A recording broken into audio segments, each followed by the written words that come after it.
રાજકોટવાસીઓ માટે આવતીકાલનો દિવસ પવિત્ર અને ઉત્સાહભર્યો રહેવાનો છે. કારણ કે આવતીકાલે રાજકોટની ગલીઓમાં નગર ચર્ચાએ નીકળશે નાથના નાથ ભગવાન જગન્નાથ. અષાઢી બીજના પાવન અવસરે યોજાનારી ભવ્ય રથયાત્રાને લઈને હવે ગણતરીના કલાકો જ બાકી રહ્યા છે. ત્યારે સમગ્ર રાજકોટમાં ભક્તિનો માહોલ ચરમસીમાએ પહોંચ્યો છે. પરંતુ આટલા મોટા મહોત્સવમાં કાયદો અને વ્યવસ્થાની સ્થિતિ જળવાઈ રહે અને શ્રદ્ધાળુઓ શાંતિપૂર્વક દર્શન કરી શકે તે માટે પોલીસે એક્શન મોડમાં આવી છે. હા, ચુસ્ત સુરક્ષા વ્યવસ્થાના ભાગરૂપે રાજકોટ પોલીસ દ્વારા એક ભવ્ય અને સઘન રિહર્સલ યોજવામાં આવ્યું હતું. રથયાત્રાના રૂટ પર કોઈ પણ પ્રકારની અનિચ્છનીય ઘટના ન બને તે માટે ખુદ પોલીસ કમિશનર મેદાનમાં ઉતર્યા હતા.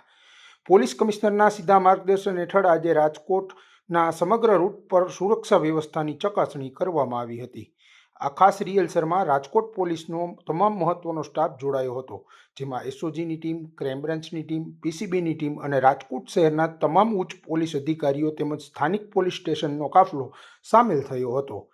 પોલીસના આ રિહર્સલ પાછળનો મુખ્ય હેતુ એ છે કે રથયાત્રા દરમિયાન ભીડને કેવી રીતે નિયંત્રિત કરવી અને ટ્રાફિક વ્યવસ્થા કેવી રીતે જાળવવી, અને જો કોઈ ઇમરજન્સી ઊભી થાય તો તેને ગણતરીની મિનિટોમાં કઈ રીતે હેન્ડલ કરવી તે પોલીસ કમિશનરશ્રીએ તમામ અધિકારીઓને રૂટ પરના સંવેદનશીલ પોઈન્ટ્સ અંગે જરૂરી સૂચનાઓ આપી દીધી છે.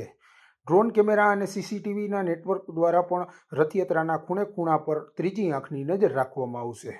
સહયોગી પ્રતિપાલસિંહ ઝાલા સાથે યુવરાજ ચૌહાણ, ફૂલછાપ ડિજિટલ, રાજકોટ.